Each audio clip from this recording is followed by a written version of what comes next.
Hello friends, Satya study junction में आपका स्वागत है। और आज मैं आपके लिए केस लेकर आई हूँ फर्स्ट ईयर सेकेंड सेमेस्टर का भारतीय दंड संहिता 1860 से इंडियन पेनल कोड।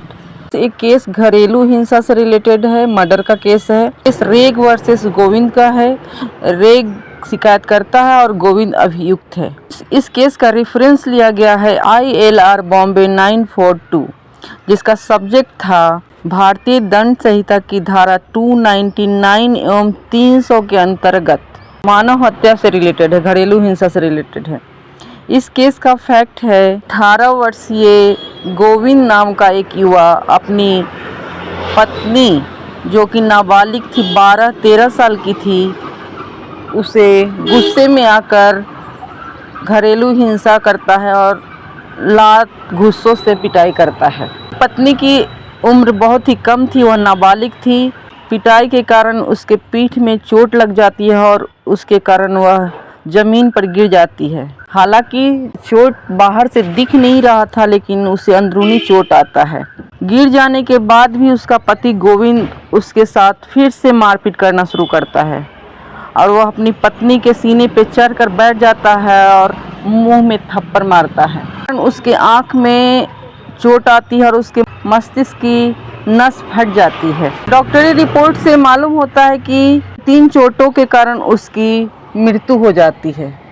अंदरूनी चोटों के कारण उसकी मृत्यु हो जाती है।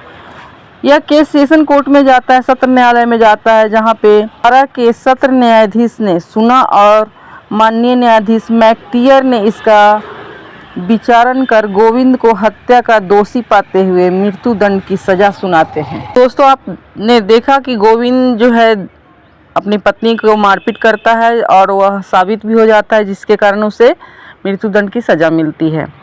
मृत्यु दंड की पुष्टि के लिए विषय उच्च न्यायालय को प्रेषित किया जाता है, मतलब भेजा जाता है। न्यायालय में क्या होता है चलिए जानते हैं। न्यायालय में 2 न्यायाधीशों के बीच यह विवाद उत्पन्न हो जाता है कि यह हत्या अपराध हत्या है या सदोष मानवबद्ध है, यानी मानव हत्या है। इस तरह विवाद के बाद यह केस तीसरे न्यायाधीश के पास जाता है, श्री मेलवेल जे के पास भेजा जाता है। मेलवेल जे ने क्या कहा चलिए जानेंगे। वैधानिक पेचीदगी के समाधान हेतु माननीय न्यायाधीश श्री मेलविल जे धारा 299 और 300 के अंतर को इस प्रकार व्यक्त किया है, चलिए जानते हैं। धारा 299, व्यक्ति सदोष मानवबद्ध करता है यदि वह कार्य जिससे मृत्यु हुई है किया गया है, जैसे कि मृत्यु करने के आशय से उसको मारा गया है, इतनी शारीरिक चोट पहुंचाने के आशय से जिससे मृत्यु संभव हो सकती है, उस कार्य जो करते समय यह मालूम है कि इसमें मृत्यु हो सकती है। दोस्तों, धारा 300 के अंतर्गत जानते हैं क्या क्या होता है।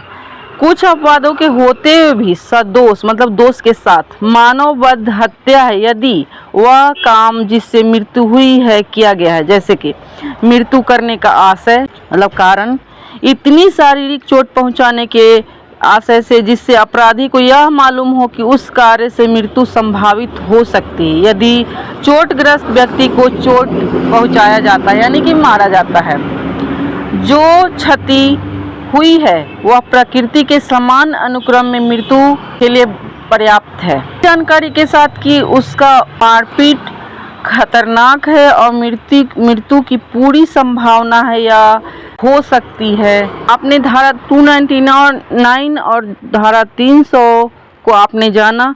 दोनों में अंतर स्पष्ट करते हुए न्यायमूर्ति ने यह आदेश दिया 1A एवं 1 दोनों प्रकार के खंडों में हत्या के आशय से किया गया कार्य हमेशा हत्या है। सेकंड है फर्स्ट क्रमशः खंड 100 यानी कि C एवं 4 से मालूम होता है कि उसकी इच्छा मृत्यु करने की या गंभीर शारीरिक चोट पहुंचाने की नहीं थी, परंतु अभियुक्त का कार्य का स्वरूप कुछ ऐसा ही था जिससे मृत्यु संभव हो सकती है। वह जानता है कि उसके उस खतरनाक काम से मृत्यु हो सकती है, जैसे कि तेज रफ्तार से कार चलाना या लोक स्थान में गोली चलाना, यानी कि पब्लिक प्लेस में गोली चलाना, वैसा ही वर्क है। सदोष मानवबद्ध है या हत्या दोनों ही खतरों के अंशों से संबंधित है। यदि किसी कार्य से मृत्यु हो जाती है तो वह सदोष मानववध, और यदि मृत्यु होगी तो वह हत्या का दोषी होगा। कोर्ट ने क्रमशः ब और 3 में अंतर करते हुए कहा कि यदि चोट पहुंचाने से मृत्यु हो सकती है तो सदोष मानववध, परंतु यदि चोट इतनी है कि प्रकृति के समान अनुक्रम में मृत्यु हेतु पर्याप्त है तो वह हत्या है, मर्डर है।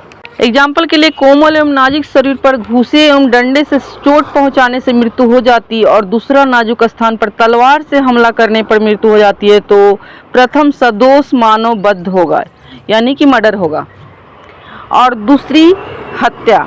माननीय न्यायाधीश ने उक्त धाराओं के विवेचन से पुनः स्पष्ट किया, यह नहीं कहा जा सकता कि उक्त विवाद में अभियुक्त की इच्छा मृत्यु करने की थी। उसने जो चोट पहुंचाई उससे उसकी मृत्यु हो गई। जब कोई व्यक्ति जमीन पर गिर जाता है और दूसरा उसकी छाती पर चढ़कर घूंसों से वार करता है जिससे दिमाग की नस फट जाती है तो यह अपराध सदोष मानववध होगा। फ्रेंड्स, इसमें पनिशमेंट यानी कि दंड क्या दिया जाता है, चलिए। इसमें आर्गुमेंट के आधार पर न्यायालय ने अभियुक्त को 7 वर्ष तक के लिए काले पानी की सजा सुनाई और इस केस का प्रतिपादित विधि का सिद्धांत है।